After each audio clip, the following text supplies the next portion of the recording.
Hi నమస్తే, నేను మీ journalist Rahman. తమిళనాడులో టీవీకే పార్టీ విజయం తర్వాత చాలా కొన్ని కీలకమైనటువంటి అంశాలు తెర మీదకి వస్తున్నాయి. ముఖ్యంగా ఏపీ రాజకీయాలతో పోలుస్తూ చాలామంది దీనిపై వార్తలు, కథనాలు వండి వారుస్తున్నటువంటి పరిస్థితి. సో ఈ నేపథ్యంలో ప్రధానంగా మనం చర్చించుకోవాల్సింది టీవీకే పార్టీ అధినేత విజయ్ గురించి. అసలు ఈ విజయ్ ప్రస్థానం ఎక్కడి నుంచి సాగింది, విజయ్ మూలాలు ఎక్కడివి అంటే విజయ్ మూలాలు ఖచ్చితంగా తిరిగి ఆంధ్రప్రదేశ్వే అని చెప్పి తెలుస్తున్నాయి. విజయ్ మూలాలు, విజయ్ కూడా మన ఆంధ్రప్రదేశ్కు చెందినటువంటి వ్యక్తి అనేది క్లియర్గా అర్థమవుతుంది. వాస్తవానికి తమిళ రాజకీయాల్లో చెరగని ముద్రగా, తమిళ ప్రజల్లో అమ్మగా సుస్థిరమైనటువంటి స్థానం సంపాదించుకున్నటువంటి దివంగత నేత, మాజీ ముఖ్యమంత్రి, అన్నాడీఎంకే అధినేత్రి జయలలిత పేరు ఎప్పుడూ చెప్పుకోవాల్సి ఉంటుంది. జయలలిత కూడా ఆంధ్రప్రదేశ్ మూలాలు ఉన్నటువంటి వ్యక్తి, ఆంధ్రప్రదేశ్కు సంబంధించినటువంటి మహిళ. ఈమె తమిళనాట సినిమా రంగంలో అక్కడ స్థిరపడి అక్కడి రాజకీయాల్లో చెరగని ముద్ర వేసి అన్నాడీఎంకే పార్టీను ఎంజి రామచంద్రన్ మరణం తర్వాత అన్నాడీఎంకే పార్టీని ఎన్నో ఒడిదొడులకు ఎదుర్కొని అన్నాడీఎంకే పార్టీ పగ్గాలు చేపట్టడమే కాకుండా దాదాపు 3 సార్లు అధికారాన్ని సాధించినటువంటి ఘన చరిత్ర జయలలితకు ఉంది. అటు డిఎంకే పార్టీ అధినేత కరుణానిధి. సో ఈ ఇద్దరి మరణం తర్వాత, అంటే డిఎంకే పార్టీ అధినేత కరుణానిధి, అటు అన్నాడీఎంకే పార్టీ అధినేత్రి జయలలిత మరణం తర్వాత తమిళ రాజకీయాల్లో ఒక వాక్యూమ్ ఉందనేది అందరికీ తెలిసినటువంటి సత్యం. సో ఈ వాక్యూమ్ని పూరించడానికి, ఈ వాక్యూమ్ని కైవసం చేసుకోవడానికే అన్నాడీఎంకే పార్టీతో జత కట్టింది బీజేపీ పార్టీ. కానీ అక్కడ తమిళ రాజకీయాల్లో, తమిళ భావజాలాల్లో బీజేపీను దరిచేరనిచ్చే పరిస్థితి ఇప్పటికీ కాదు కదా, ఎప్పటికీ ఉండదు అనేది ప్రతి ఒక్కరూ ఖచ్చితంగా ఒప్పుకోవాల్సినటువంటి విషయం. సో ఇవన్నీ పక్కన పెడితే అసలు రాజకీయాల్లోకి రాణించాలి, రాజకీయాల్లోకి రావాలి, ఒక పార్టీ స్థాపించాలంటే ఖచ్చితంగా ముఖ్యంగా తమిళనాడులో ఉన్నటువంటి రాజకీయ పరిస్థితుల్ని తట్టుకుని అక్కడ పార్టీ స్థాపించి విజయం సాధించాలంటే చాలా కొద్ది మందికే అది చెల్లుతుంది అనేది చెప్పాలి. ఒక రామచంద్రన్కు చెల్లింది, ఆ తర్వాత తిరిగి విజయ్కే చెల్లింది తమిళనాట రాజకీయాల్లో. ఎందుకంటే ఇదంతా ఎందుకు చెప్తున్నానంటే తమిళనాడులో సినిమా ప్రస్థానంలో, సినీ విషయంలో అత్యధికంగా మాస్ ఫాలోయింగ్, ఫ్యాన్ ఫాలోయింగ్ ఉన్న వ్యక్తి సూపర్ స్టార్ రజనీకాంత్ అనేది ఎవరు కూడా కాదనలేనటువంటి సత్యం.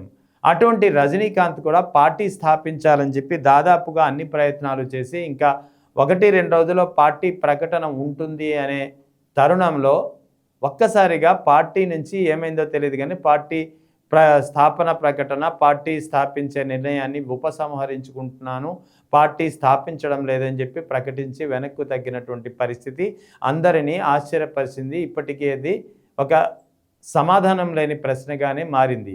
అంటే ఇక్కడ రాజకీయాల్లోకి దిగాలనుకునే వ్యక్తికి ముందుగా ఉండాల్సింది ఏంటి అంటే ఒక తెగింపు ఉండాలి, ఒక ధైర్యం ఉండాలి, ఒక సాహసం ఉండాలి. ఈ 3 పదాలు మరొక్కసారి గుర్తుంచుకోండి: తెగింపు, ధైర్యం, సాహసం.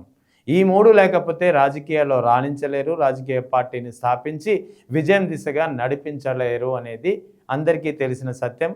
ఈ విషయాన్ని బహుశా ఏపీలో వైఎస్ఆర్ కాంగ్రెస్ పార్టీ నుంచి కూలంకషంగా వైఎస్ఆర్ కాంగ్రెస్ పార్టీ అధినేత వైఎస్ జగన్ నుంచి క్లియర్గా ఆయన సంకేతాలు, సూచనలు తీసుకున్నట్టు అర్థమవుతుంది.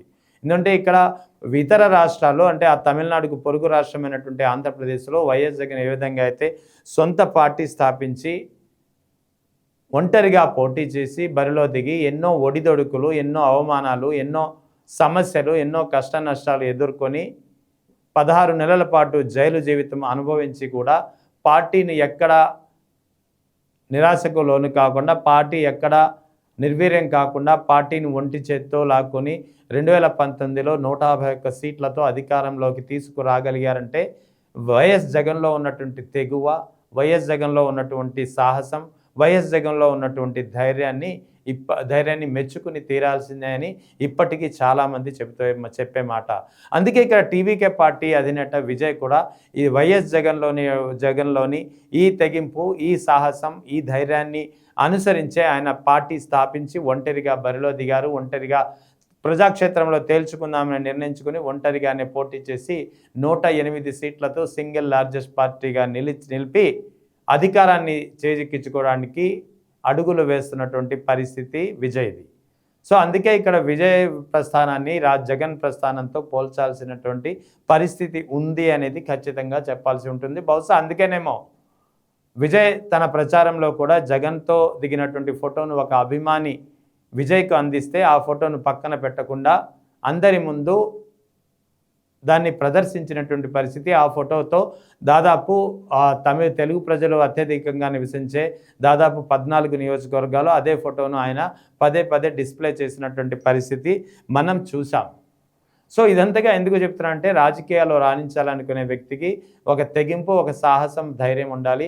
ఆ తెగింపు, సాహసం, ధైర్యం బహుశా లేకపోవడం వల్లనేమో సూపర్ స్టార్ రజనీకాంత్ ఎవరైతే విజయ్ను మించి ప్రజాదరణ, విజయ్కు మించి అభిమానం, విజయ్కు మించి ఫ్యాన్ ఫాలోయింగ్ ఉన్నటువంటి రజనీకాంత్ ఒక్క మాట చెప్తే తరలి వచ్చే లక్షలాది ప్రజలు ఉన్నా సరే రజనీకాంత్ ఈ 3 లక్షణాలు లేకపోవడం వల్లే, జగన్లో ఉన్నటువంటి ఈ 3 లక్షణాలు విజయ్ అనుసరించడం వల్లే, జగన్లో ఉన్నటువంటి ఈ 3 లక్షణాలు సూపర్ స్టార్ రజనీకాంత్కు లేకపోవడం వల్లే రజనీకాంత్ పార్టీ స్థాపించాలనుకుని చివరి నిమిషంలో వెనక్కి తగ్గారు. సో ఇక్కడ విజయ్ విషయంలో అది లేదు. విజయ్ ఖచ్చితంగా అన్ని విషయాల్లో అనుకరిస్తున్నారనేది ఇంకొక ఉదాహరణ ద్వారా చెప్పదలిచాను. ముఖ్యంగా టీవీకే పార్టీ నుంచి గెలిచినటువంటి ఒక ఎమ్మెల్యే అర్జున్, యువకుడు, ఉత్సాహవంతుడు, చదువుకున్న వ్యక్తి. లాటరీ మాఫియా అధినేత్రి లీసా మహిళ అన్నాడీఎంకే నుంచి ఎన్నికైంది. ఈమెకు స్వయాన అల్లుడు అర్జున్ టీవీకే పార్టీ నుంచి ఎమ్మెల్యేగా గెలిచారు. ఈయన చేసినటువంటి వ్యాఖ్యలు ఈ మధ్యన ఇప్పుడు టీవీకే పార్టీ విజయం తర్వాత కాస్త వైరల్ అవుతున్నాయి. ఆయన స్వయంగా చెప్పింది ఏంటంటే ఆంధ్రప్రదేశ్లో ప్రజలతో నేరుగా సత్సంబంధాలు నెరవేర్చుకున్నటువంటి వైఎస్ జగన్ తరహాలో ప్రజలతో సంబంధాలు కలిగి ఉండాలని విజయ్ చెప్తుంటారు. ఆ మాటలను నేను ఇక్కడ ప్రస్తావించదలిచాను. ఆ విషయాన్ని నేను ఇక్కడ పాటిస్తున్నానని చెప్పి టీవీకే పార్టీ నుంచి ఎన్నికైనటువంటి అర్జున్ చెప్పారు. అంటే ఇక్కడ జగన్ ప్రభావం ఎలా ఉంది అనేది చెప్పాల్సి వస్తుంది. సో అందుకే ఇక్కడ చెప్తున్నాను కదా, వైఎస్ జగన్లో ఉన్నటువంటి తెగువ, వైఎస్ జగన్లో ఉన్నటువంటి ధైర్యం, వైఎస్ జగన్లో ఉన్నటువంటి సాహసం, ఈ 3 లక్షణాలు టీవీకే పార్టీ అధినేత విజయ్లో ఖచ్చితంగా 100కి 100 పాళ్ళు ఉన్నాయి. కాబట్టే డిఎంకే, అన్నా డిఎంకే వంటి ప్రాంతీయ పార్టీలు బలంగా ఉన్నటువంటి తమిళనాడు రాష్ట్రంలో ఒక రాజకీయ శూన్యత ఉంది. కరుణానిధి, జయలలిత మరణం తర్వాత అని చెప్పి భావించడమే కాకుండా పార్టీ స్థాపించి ఆ పార్టీలో మెజార్టీ మేనిఫెస్టోలోని అంశాన్ని వైఎస్ జగన్ అమలు చేసినటువంటి పథకాలతో మేనిఫెస్టో రూపకల్పన చేసి ప్రజల్లో తీసుకెళ్ళి పార్టీని విజయం దిశగా ముందుకు నడిపారు. ముఖ్యంగా రేపో మాపో ముఖ్యమంత్రిగా ప్రమాణ స్వీకారం చేయనున్నారు. దేశంలో ముఖ్యమంత్రిగా 3వ దళిత ముఖ్యమంత్రిగా ప్రమాణ స్వీకారం చేయనున్నారు. సో ఓవరాల్గా తమిళ రాజకీయాల్లో కరుణానిధి, జయలలిత మరణం తర్వాత ఒక వాక్యూమ్ ఏదైతే ఉందని గ్రహించారో ఆ వాక్యూమ్లో ఆ వాక్యూమ్ను తాను ఫిల్ చేయాలి అని నిర్ణయించుకోవడమే కాకుండా పార్టీని స్థాపించడమే కాకుండా ఎన్ని ఒడిదొడుకులు, ఎన్ని అవమానాలు ఎన్ని ఎదురైనా సరే నిలదొక్కుని అన్నిటినీ ఎదుర్కొని ఒంటరిగానే బరిలో దిగాలి, ఒంటరిగానే తేల్చుకోవాలంటూ నిర్ణయించుకొని అదే దిశగా ముందుకు సాగారు. ఇప్పుడు తమిళనాడు అధికారాన్ని చేజిక్కించుకోబోతున్నారు విజయ్. సో అందుకే ఇక్కడ ఇలాంటి విజయ్, ఇటు వైఎస్ జగన్లో ఉన్నటువంటి 3 లక్షణాలు కలిగి ఉన్నటువంటి విజయ్ పార్టీ స్థాపించి కొన్నాళ్లలోనే అధికారాన్ని చేజిక్కించుకున్నటువంటి సినీ రంగ నేపథ్యం ఉన్నటువంటి 3వ వ్యక్తిగా, మొదటి వ్యక్తి ఎంజి రామచంద్రన్, 2వ వ్యక్తి ఎన్టీ రామారావు, 3వ వ్యక్తి కేవలం విజయ్కు ముందు ఇదే తమిళనాడులో కానీ అటు ఆంధ్రప్రదేశ్లో కానీ సినిమా రంగం నుంచి బయటకు వచ్చి పార్టీ స్థాపించి అధికారం చేజిక్కించుకోవాలని చూసి విఫలమైనటువంటి వారు చాలామంది ఉన్నారు. ఏపీలో అయితే 2009లో ప్రజారాజ్యం పార్టీ స్థాపించారు, అధికారం కోసం ప్రయత్నించారు కానీ విఫలమైంది. ఆ తర్వాత కాంగ్రెస్ పార్టీలో విలీనం చేసేసారు. ఇప్పుడు ఆ తర్వాత 2014కు ముందు జనసేన పార్టీ స్థాపించారు చిరంజీవి సోదరుడు పవన్ కళ్యాణ్. ఆయన 2014లో పోటీ చేయకుండా కూటమికి మద్దతు తెలిపారు. 2019లో వామపక్షాలతో కలిసి నడిచి ఆ తర్వాత బయటకు వచ్చి ఒంటరిగా పోటీ చేశారు, ఓటమి ఎదుర్కొన్నారు. పోటీ చేసిన 2 చోట్ల కూడా పరాజయం పాలయ్యారు. 2024లో తిరిగి కూటమిలో చేరి తిరిగి అదే తెలుగుదేశం బీజేపీ కూటమిలో చేరి కేవలం 21 సీట్లకు పరిమితమై 21 సీట్లతోనే పోటీ చేసినటువంటి పరిస్థితి. సో అక్కడ అధికారాన్ని మాత్రం చేజిక్కించుకోలేకపోయారు సినిమా రంగం నుంచి వచ్చినటువంటి రాజకీయ నేతలు, సినిమా రంగం నుంచి రాజకీయ రంగంలో మారినటువంటి నేతలు.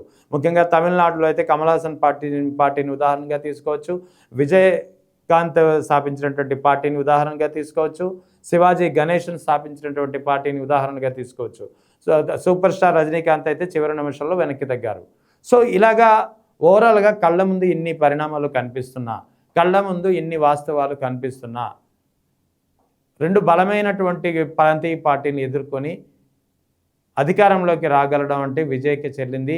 అటువంటి విజయ్ ఇక్కడ ఏపీ మూలాలున్న వ్యక్తి అనేది నిజంగా చాలా గర్వించాల్సినటువంటి అంశం అనేది తెలుగు ప్రజలు చెప్పుకుంటున్నారు. ఎందుకంటే విజయ్ తాత వాస్తవానికి చిత్తూరు జిల్లాకు సంబంధించినటువంటి ఆది ద్రావిడ వర్గం అరుంధతి వర్గానికి సంబంధించినటువంటి వ్యక్తి, అంటే మాదిగ వర్గానికి సంబంధించినటువంటి వ్యక్తి విజయ్ తాత.